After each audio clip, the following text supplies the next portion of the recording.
Alright, boys, in today's video, I'm going to tell you everything you need to know about the slime collab. In case if you had any questions, they should be answered in this video. And if they weren't, you can leave a comment. I should reply to it. Now, I was going to make separate videos and everything, like should do summon best teams and everything, but I'm going to condense them into one video. And if anyone in the comment wants to make timestamps and put them in the comments so I can copy them, sure, but I won't do them myself. Okay, so you better just watch the whole video yourself. Give me that watch time. Mwah. Thank you for watching the ads. Okay, so first of all, we should start with should you summon. I believe that's probably the best thing to start off with. Now, what's the banner looking like? Insane, best unit in the game in Grand Cross history. Insanely broken PV unit and usable in every single PvE content. Broken for demonic beasts, really good for Demon King even. It's gonna be good for final bosses in the future for farming. It's gonna be just always gonna be good to have, right? Shion, insanely good character to have, like essentially flawless, I think. Right, she has a whole single target restriction, but most PvE characters, because in most PvE events you're fighting one enemy, are tailored towards single target anyway, right? So usually goes hand in hand with everything. Blue River, not that great, has uses, but for the most, like nothing to like write home about, right? Milim is great in PvE, not anymore in PvP, unfortunately, but I mean, you know. Benny Maru got buffed. He's a fun unit. I wouldn't call him meta anything, but he's fun. And that does matter, right? Every now and then you want to have fun in Grand Cross. He definitely is fun, right? He's not bad. He's not bad enough to the point where he's unusable. He's not good enough to the point where I would call him a meta contender. He's like rogue, okay? He's like rogue. Demon Lord Rimuru, fantastic unit. Kind of made a comeback already with blue buffs being back and him being able to cuck them and also infect, which is really big for a bunch of teams because that effect also kind of like vanished from the meta, but it's really powerful. As for his personal damage, it's definitely lacking. The lore that they gave him is not the greatest. It didn't really do much outside of CC, which is nice, but it didn't really address any of his, like, you know, lacking substats or bad ways to have like any sort of front loaded damage, unfortunately. But it is what it is. He's not bad. He's just not super great, right? The people's disappointment isn't because he's bad, it's because he's not as good as we want him to be. Shuna got buffed and is very fun, is good in Demon King, and that's probably all I would give her. She gives 20% 30% damage reduction. Okay. Oh, okay, interesting. Which is good, but whatever. And the rest of the banner, Ella is fantastic, NANASHI fantastic, useless, right, really good, really good, really good. Niche uses, but for most players won't be that useful. Nidhogg, right, really good, and great, only keeps getting better. So yeah, better overall is good for a lot of people, right? A lot of people. If you have a lot of these characters, obviously the value goes down.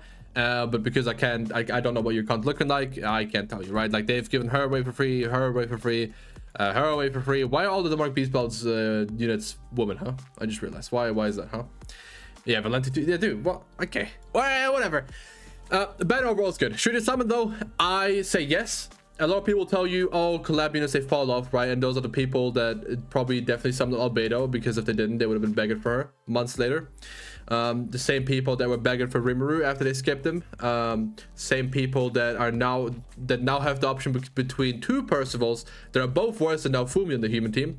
You know, the whole saying collab units fall off. Kyo, who reigned supreme in the game for a year and then came back for Holy Relic in another year.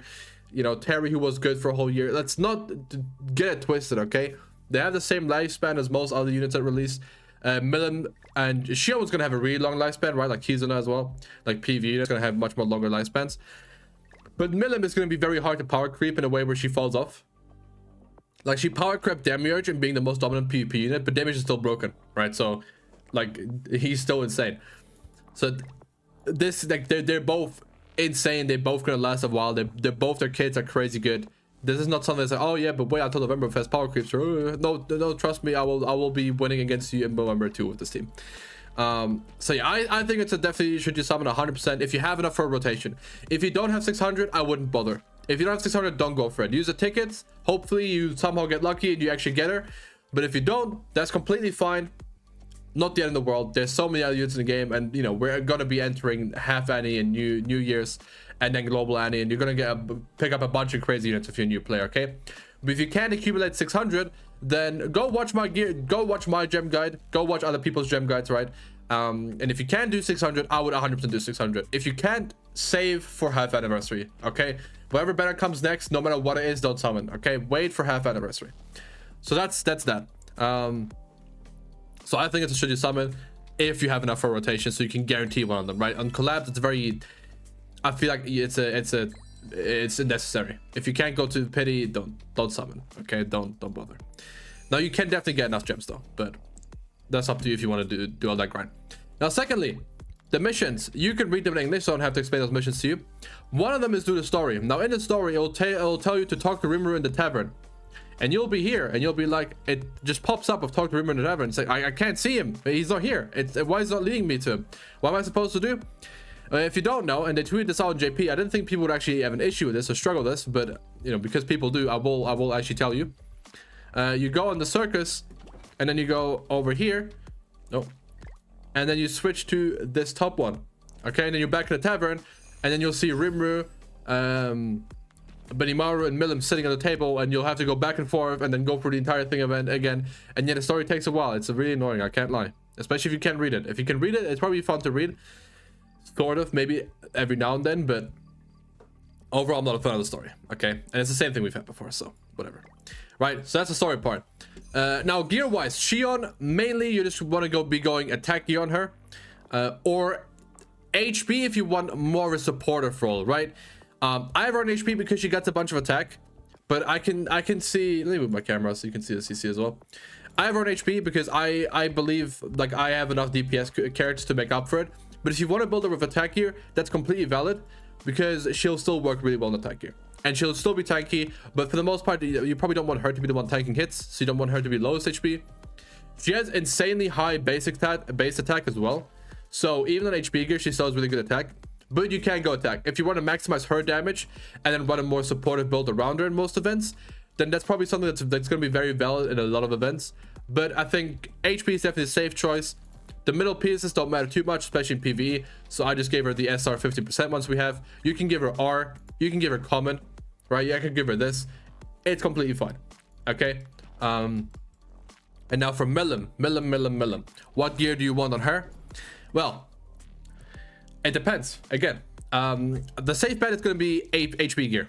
Okay, the safe bet is going to be HP gear, because most of you guys are probably going to be wanting to run the go first team with Milim, in which case you want HP for most CC, unless your count can get away with it, or you don't mind going second every now and then, but for the most part still going first, then go attack. Okay, if you don't plan to use her, if you don't plan to play geared PvP, if you're not a geared PvP player, then give her attack. She's going to absolutely one tap everything in PvE, and she's going to be beautiful and broken. Okay, and that's all beautiful, right? And ungeared, you don't have gear. Okay, so if it's someone that doesn't care much about gear performance, then just give her attack and just have fun. Okay, there's no reason to go HP if you don't play geared.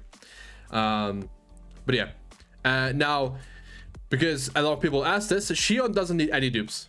Okay, dupes don't matter on her. Okay, at 1/6 I have her at 1/6, but I had 4 dupes of her and I trade them all in for Rimuru. At 1/6 she gets 50% basic stats on this, and the only number that goes up is this if you increase your ult level, right? It's only this multiplier, which is nice, right? It goes to 735, but most enemies, most bosses will have damage cap of some sort. So getting your damage increase from damage cap to over damage cap is probably not that useful. Right, the most useful thing is this basic stat part, and that is the same at 1/6, which is why you don't need dupes. Okay, Milim for dupes is a bit different. Okay, now damage obviously increases, right? But the damage increase is useless, right? Her ult hits weaker than her AoE anyway. Okay, so say at 1/666, your AoE is better. Her ult's still strong, but her AoE is better, right? Now for ultimate, what you get from increasing the ult level though is more of the protection. When you kill an enemy or an ally dies, you get 1 stack of protection, which makes it so the next attack that you receive on Milim will do 1 damage, right? That's really strong. And in PvE and PvP, when you AoE and you kill 3 people, you get 3 stacks, but that's all you get at 1/6. At 1/6 those stacks are kept to 1, 2, 3. If you have 6/6, they go up to 6, all the way up to 6, right? Every 2, I think you get another 1. The reason why that's really good is because, that's really good is because it doesn't matter. Because so you can have it 1/6. Because the 6/6 stuff, having the 6 things, matters sort of if you go second, or if by some chance the match went on longer than 2 turns, right? But in most realistic practice scenarios, you go first with her, you kill 1 or 2 enemies at least, right? Even if you're like weak, you're free to play, you'll probably still kill 1 or 2 enemies at least with first setup, and then you'll have 1 or 2 of those buffs, right? And then you don't need much more. They kill your allies, it's fine, right? It's completely fine. That's like the worst case scenario, right? There's very few times where I've had the 6/6 actually help me. Actually, I've never had it, but I've had someone that was 1/6. I faced someone that was 1/6 in my Rimuru video, and if he was 6/6, he would have won. Because there was one turn where I didn't kill any of his enemies, of his allies, and he was 1/6, and I was trying to kill him, but I had to use an AoE because of my card setup, and I had to kill someone else because they had ultimate, so I couldn't. There's no way for me to kill milim and stop the guy from ulting, because no matter how I did it, I would have had to kill an ally before killing milim, and then she would have gotten the buff, right? But because he wasn't 6/6 and he already had like some stacks, it didn't work. It's something like that happened anyway. In the video, I explained it like more thoroughly. But again, the protection thing rarely comes up. Okay, most of the time, it's a luxury anyway, right? Most of the time, it doesn't even happen. But you'll kill 1 or 2 targets. You essentially disable their first 2 skills. You're fine. That's really all about it, right? Like both of them are completely fine at 1/6. If you want more CC, go 6/6 if you can afford it. But I wouldn't stress about it. Okay, I wouldn't stress over it. Now, if you do get more milim coins, definitely feed them in. If you get more shion coins, I would suggest you probably convert them to a unit you don't have or you care about dupes of, right? I'd say you go to the first rotation, you pull 12 shions, set 13. Okay, so you have 1 and you have 12 coins. Probably transform them into 4 milim dupes. That's probably smarter. Okay, or get one of all the other units. That's probably going to be smarter, right? I think that's it, right? Now for the old units, obviously old is whatever. Rimuru old is going to be the second most important old to get up because Abyss has such an insane scaling, which is why I used all my shion coins to get Rimuru old up. But I mean, that's really it, right? I mean, that's really it, right? All these guys, old doesn't really matter, right? Hurt definitely doesn't matter. Milim might slightly matter for you in PvE sometimes, but not really. And then Benimaru has the worst ultimate in the game, so there's no point, right? Only reason you would feed them in is for CC, and only then it would matter if you use them in PvP, which none of these you'll actively use in PvP, except maybe Rimuru, who already has the Abyssal, which you should scale anyway. So there you go. All priority, it's definitely Shion, Rimuru, Benimaru, Shion, I'd say, and then these two or whatever. Right, Benimaru, if you get more dupes, you'll have more CC, and like I said, he's a fun unit, so if he has more CC, you might be more inclined to use him. So that's cool. Now next up, LR coins. How you get them? One set you get from doing the missions, and the other you get from doing the claimant boss fight, and doing it 6 times, right? Once you do it 6 times, you get 100 coins. Okay, there's no actual any like mats involved in this that aren't yours. That like you don't need extra LR coins. You still need the UR pendants, but that shouldn't be too much of an ask, I think. Although they could have definitely given us more in the events, but I always complain about that. They never do. But outside of that, you'll be fine. And yes, I don't know this for sure because I don't have them anymore. I've already used them, but I'm 99.9% certain that they will be deleted when the collab leaves.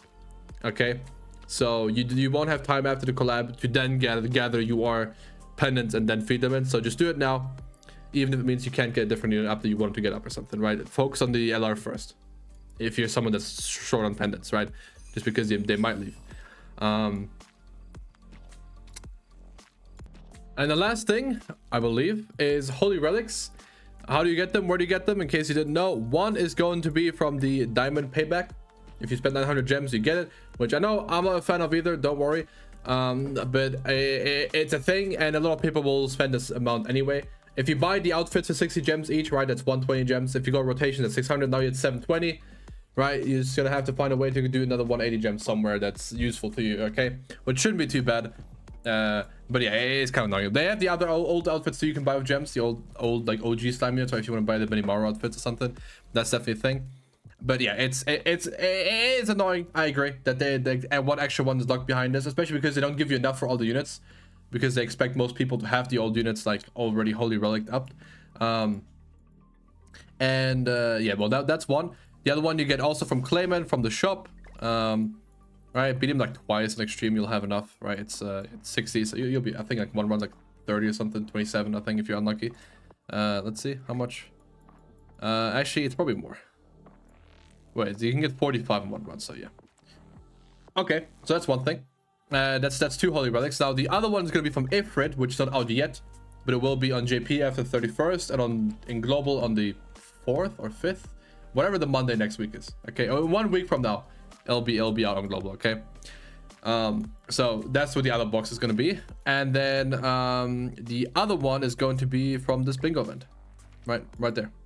Boom. I'm already past it, but it's right there. I think I'm past it. Am I past it?